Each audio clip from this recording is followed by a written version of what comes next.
Former Congressman Justin Amash announced today he's seeking the GOP nomination for Michigan's open U.S. Senate seat. The Grand Rapids native served in the U.S. House of Representatives for 10 years, ultimately dropping the Republican Party, serving briefly as an independent and then as a Libertarian before announcing he wouldn't seek re-election. I sat down with Amash this afternoon and asked if the end of his last term 4 years ago would have any effect on his attempt to return to Washington. What kind of confidence does that give voters when your dedication to the Republican Party has wavered? Well, I've never been dedicated to a party.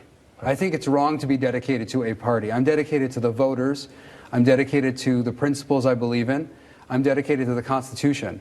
And at the end of the day, when you look at someone you're going to vote for, I don't think you should focus on the party label. The party label is sometimes a convenient shortcut, but it doesn't always tell the whole story. And you have a lot of members of Congress who are Republicans and who are Democrats who vote very much the same way. I actually think Alyssa Slotkin and Mike Rogers vote very, very much the same way on a lot of issues people care about, and they vote the wrong way.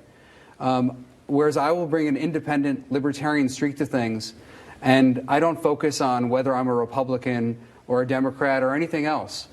Because the truth is, you don't need to worry about party labels. You need to worry about the candidate that you send to Congress. Do you plan on supporting Donald Trump as the Republican nominee for president? So who I vote for will be my personal decision. Okay. Who I endorse will not likely be anyone for president. And the reason is that I barely endorse anyone for any position. I mean, I don't typically endorse politicians. I don't even endorse my friends. The standard for me to endorse someone is really high. So I'm not focused on endorsements or who I'm going to vote for. I'm going to focus on their actions, and when they do the right thing, I'm going to support them, and when they do the wrong thing, I'll challenge them. There's debate in Congress over sending aid to Israel. Does your personal life carry any weight when it comes to potential decision-making as it relates to the war in Israel? Well, the honest answer is no.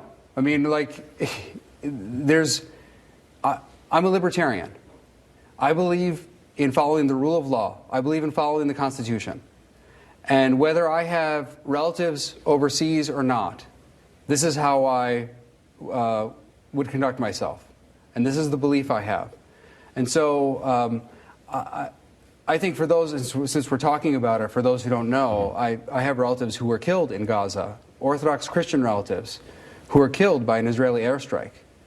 But that doesn't dictate my policy. My policy is based on my principles. It's based on the Constitution. And I believe in the same policy, whether it applies to the Israel-Gaza conflict, Russia-Ukraine, or any other conflict. We are involved in so many places overseas, and we too often have presidents in both parties who say, keep sending money, keep sending weapons, keep sending stuff, fuel these wars, but then act like it's not our responsibility, and Congress doesn't have to take a stand on whether we're a part of the war, other than to send money and weapons over there.